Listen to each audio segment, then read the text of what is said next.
بسم اللہ الرحمن الرحیم۔ السلام علیکم ڈیئر اسٹوڈنٹس، ہم 10th کا حدیث والا پورشن پڑھ رہے تھے جس میں ہم نے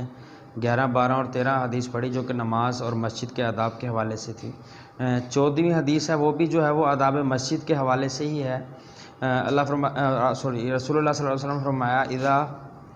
اقیمت الصلاۃ، جب نماز کھڑی ہو جائے، فلا تاتوها تسعون،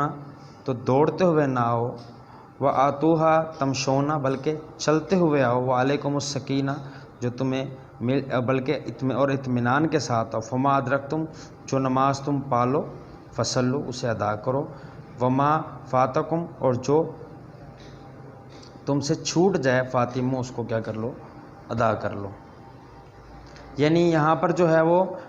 آداب مسجد کے بارے میں بتایا گیا ہے کہ جب تم مسجد میں پہنچو اور وضو کر رہے ہو یا ویسی دیر سے پہنچو اور تم دیکھو کہ نماز جو ہے وہ کھڑی ہو چکی ہے، تو اس نماز میں شامل ہونے کے لیے مسجد میں دوڑو نہیں۔ مسجد کا ادب، سب سے پہلا ادب یہ ہے کہ مسجد میں داخل ہونے کے بعد آپ یہ سمجھیں کہ آپ خدائے بزرگ و برتر کی بارگاہ میں آ گئے ہیں۔ ہم کسی عام جو ہے وہ میئر، کسی عام وزیر، کسی عام وزیر اعظم یا کسی عام بادشاہ، دنیاوی بادشاہ کے دربار میں جاتے ہیں تو ہمارا ادب کا انداز یہ ہوتا ہے کہ ہم جھکے چلے جاتے ہیں، بادشاہ کے یا اس وزیر کی یا اس میئر کی راہوں میں پیچھے چلے جاتے ہیں، جبکہ خدا کے سامنے ہم جاتے ہیں جو کہ سلطانوں کا سلطان اور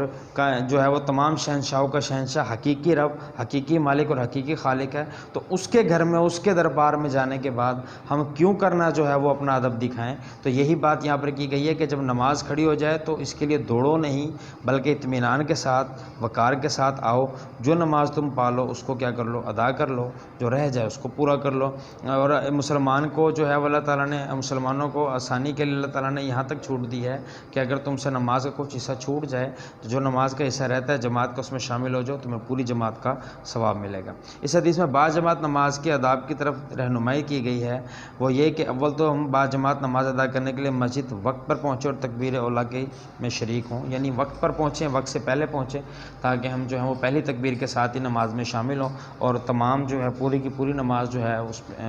وہ ادا کریں با جماعت۔ اور بالفرض کسی مجبوری کی وجہ سے کوئی شخص تکبیر اولیٰ سے رہ جائے یا مسجد میں تاخیر سے پہنچے اور نماز ادا ہو رہی ہو تو بھاگتے ہوئے، دوڑتے ہوئے جماعت میں شامل ہونے کی کوشش نہیں کرنی چاہیے، بلکہ ہر ممکن وقار، متانت یا مروزیاتی ہوتی ہے، سلیقہ کا خیال رکھنا چاہیے۔ سلیقہ یہ ہے کہ شائستگی کے ساتھ چل کر آرام سے جماعت میں شامل ہو جائیں، جتنی رکعتیں جماعت کے ساتھ نصیب ہو جائیں ان کو جماعت کے ساتھ پورا کر لیں، باقی کو بعد میں پورا کر لیا جائے، لیکن بھاگتے دوڑتے اس لیے جانا کہ جلدی سے جماعت میں شریک ہو جائیں اور کوئی رکعت چھوٹ نہ جائے، یہ ناشائستہ عمل ہے اور اللہ کو ناپسند ہے۔ ظاہر ہے جو چیز اللہ کو ناپسند ہے اس کی قبولیت کا تو امکان دور دور تک نہیں ہے، اور خانہ خدا کے آداب اور انسانی وقار کے بھی کیا ہے، خلاف ہے۔ دوسری حدیث ہمارے پاس ہے، من صام رمضان، جس نے رمضان کے روزے رکھے، وقامہ ایمان، اور ایمان کے ساتھ اس کی راتوں میں قیام کیا، احتسابا غفر لہ ما تقدم بذنبہ، اور تو اس کے تمام سابقہ گناہ کیا کر دیے گئے، معاف کر دیے گئے۔ اللہ تعالیٰ رسول اللہ صلی اللہ علیہ وسلم کی حدیث ہے کہ اللہ تعالیٰ رمضان المبارک میں ہر رات، رمضان کی ہر رات جو ہے 50,000 لوگوں کو جہنم سے آزاد کرتا ہے۔ اور ایک حدیث پاک ہے کہ اللہ تعالیٰ نے اگر اس امت کو جہنم میں جلانا ہوتا تو اس کو رمضان عطا نہ کرتا۔ یعنی رمضان المبارک جو ہے وہ مسلمانوں کو ان کی بخشش کا جو ہے وہ سبب بنایا گیا ہے کہ انسان جو ہے وہ، اللہ تعالیٰ چاہتا ہے کہ مسلمان یا رسول اللہ صلی اللہ علیہ وسلم کی امتی جو ہیں وہ جہنم میں نہ جائیں، تو اللہ تعالیٰ نے رمضان المبارک ان کو عطا کیا تاکہ اس میں جو ہے عبادت کر کے، روزے رکھ کر کیا کر سکیں، وہ خود کی بخشش کروا سکے۔ تو یہی اس حدیث میں بیان کیا گیا کہ جس نے ایمان اور اجر کی نیت کے ساتھ، ایمان کے ساتھ کہ یہ میرے رب کی طرف سے فرض ہے اور میں نے اس کو جو ہے فرض کو پورا کرنا ہے، اجر کی نیت کے ساتھ کہ جو عمل میں کر رہا ہوں خدا جو ہے یقیناً مجھے اس کی بہتر جزا دے گا۔ رمضان کے روزے رکھے، راتوں میں قیام کیا، اس کے پہلے گناہ معاف کر دیے گئے۔ روزہ دین اسلام کا ایک اہم رکن ہے۔ ایک یہ معروضیات ہوتی ہے، روزہ دین اسلام کا اہم رکن ہے، اور یہ معروضی بھی آتے تھے کہ روزہ اسلام کا تیسرا بڑا رکن ہے۔ اس مہینے میں انسان کے اندر دینی مزاج، صبر و تقوی پیدا کرنے کے لیے مخصوص دینی فضا پیدا ہو جاتی ہے۔ اس ماہ کو نیکیوں کی فصل بہار قرار دیا جاتا ہے، یہ معروض بھی پیپر میں آتی ہوتی ہے۔ رمضان کے پورے مہینے کے روزے فرض کر دیے گئے۔ اب جو کوئی ایمان کے ساتھ، ایمان کے تقاضوں کی تکمیل میں اور بارگاہ الہی